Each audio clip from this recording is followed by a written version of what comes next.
Có rồi tray đã sao con tray hay da em xả tray bằng con ơi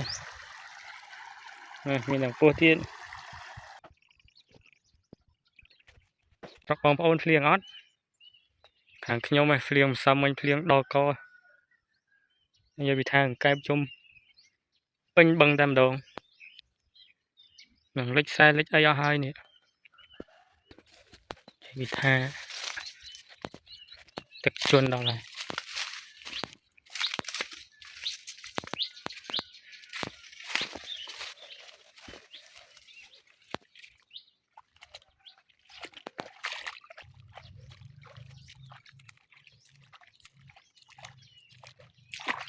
còn một lực lốp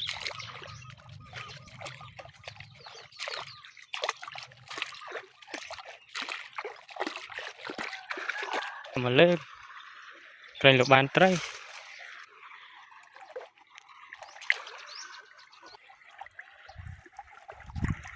có rồi tray đã sao con tray hay da sao con tray này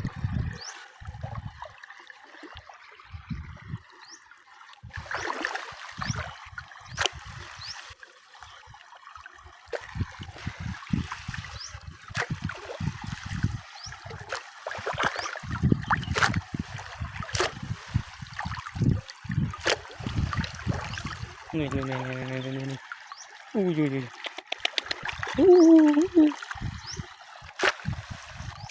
ai da thông mà thấy này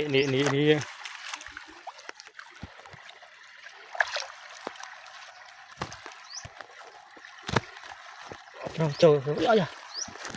trôi thằng pua thế đấy mà làm cái bằng rồi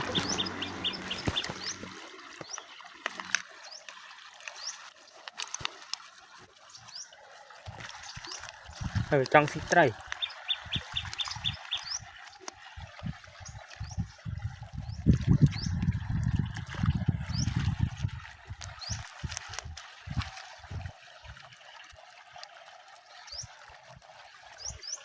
em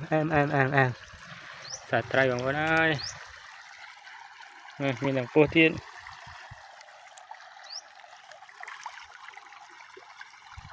ngày đây bằng con ơi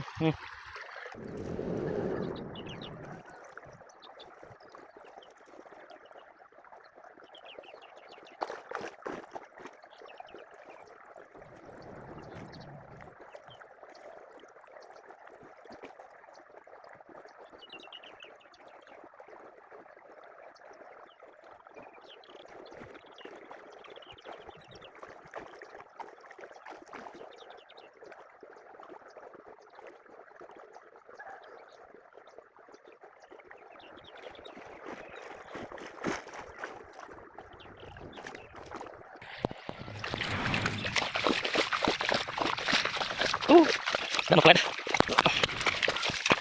Anak buah nang